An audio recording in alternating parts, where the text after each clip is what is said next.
আজকের ক্লাসে আমরা দেখব প্রিপোজিশন ইন এর ব্যবহার, অর্থাৎ ইংলিশে প্রিপোজিশন ইন এর প্রচুর ব্যবহার রয়েছে, যার জন্য প্রিপোজিশন ইন এর সঠিক ব্যবহার আমাদের জানতেই হবে। তো আজকের ক্লাসটা যদি মনোযোগ সহকারে দেখো এবং বোঝার চেষ্টা করো, আশা করছি প্রিপোজিশন ইন নিয়ে আর কোনো রকম সমস্যা থাকবে না, খুব সহজেই তোমরা প্রিপোজিশন ইন এর ব্যবহার করতে পারবে। So hello and welcome back to my channel, my dear students, how do all of you are all fit and fine. So today's topic is very important, that's why I request you to watch the entire class. So without further delay let's start today's class. তো এখানে তোমরা দেখতে পাচ্ছ preposition in. Preposition in আমরা কখন use করে থাকি? যে কোনো কিছুর ভিতরে বোঝাতে, কোনো কিছুর ভিতরে বোঝাতে আমরা প্রিপোজিশন ইন ইউজ করে থাকি। For example, the keys are in the bag, in the bag, bag, bag.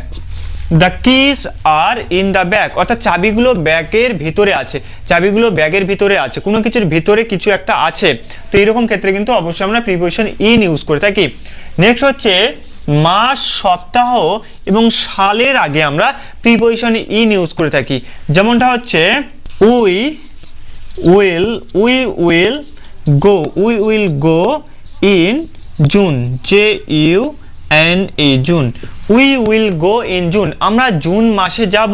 তো এরকম কিন্তু মাসের ক্ষেত্রে অবশ্যই আমরা প্রিপোজিশন ইন ইউজ করে থাকি।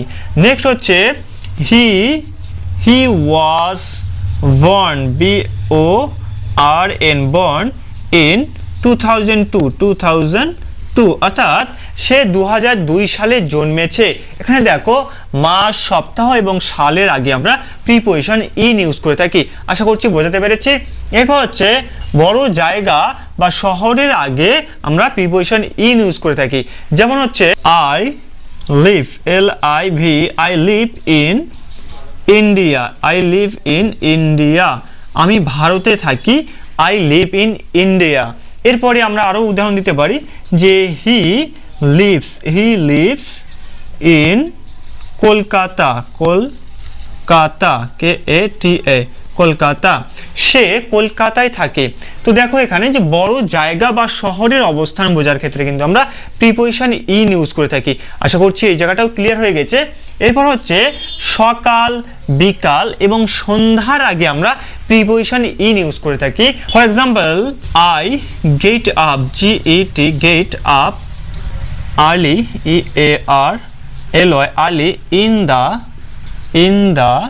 morning, morning, আমি সকালে ঘুম থেকে উঠি, I get up early in the morning। তো এরকম মর্নিং অর্থাৎ সকালের ক্ষেত্রে, বিকালের ক্ষেত্রে এবং সন্ধ্যার ক্ষেত্রে কিন্তু আমরা প্রিপোজিশন ইন ইউজ করে থাকি। যেমনটা হচ্ছে in the morning, in the evening. আশা করছি বোঝাতে পেরেছি। অর্থাৎ তাহলে আমরা প্রিপোজিশন ইন কখন ইউজ করে থাকি?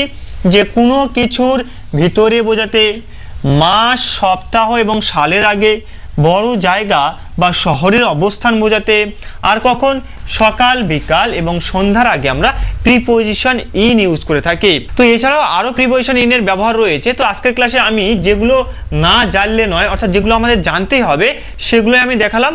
যদি প্রিপোজিশন ইন নিয়ে আরো ভিডিও চাও অবশ্যই তোমরা কমেন্টে জানাবে, তাহলে কিন্তু পরবর্তীতে আমি আবারও প্রিপোজিশন ইন নিয়ে আরো একটি ভিডিও দিয়ে দিব। তো এই হচ্ছে আজকের class. If you want more videos like this, please do subscribe to my channel. Thank you for watching.